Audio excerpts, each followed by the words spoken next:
particular geographic location, but I've grown used to it. Now I miss it when I'm away. Of course, when I was a child, my father would take me with him down to the Bowery. And in the restaurant supply stores, he'd buy shiny steel refrigerators, deadly looking stoves. I begged him to take me down to Canal Street, buy me some big dead bullets. He wore a short corduroy jacket. He talked with his hands in his pants pockets, jangling change.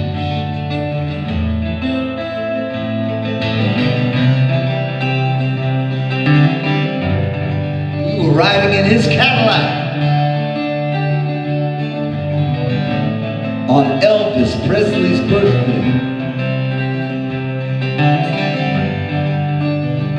They said it on the radio.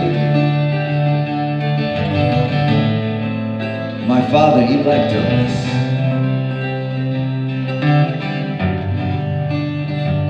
And it was wonderful. It was wonderful.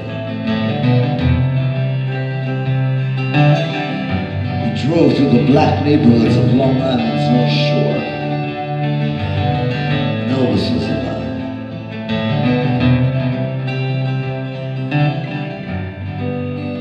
See, my father was from Brooklyn. The Great Depression left its mark. Told me he picked up coal right off the railroad tracks. Still, hardly had a good word to say about Franklin Delano Roosevelt.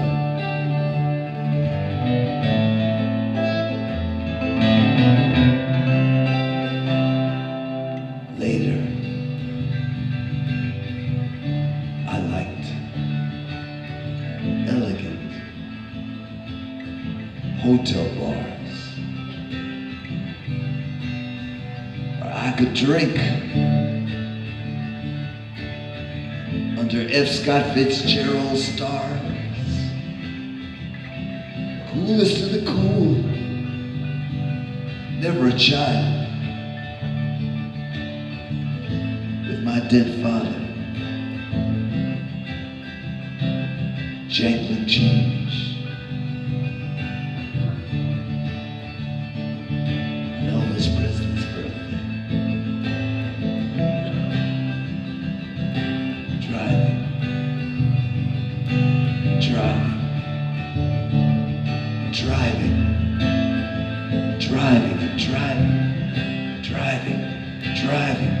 driving, driving. Driving,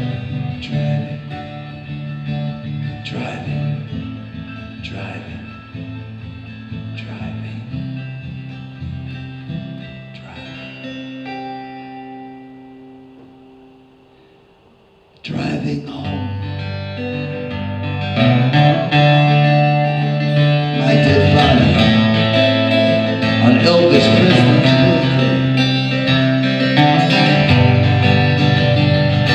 This is an unreal city. You can be anybody you want to be when you're alone.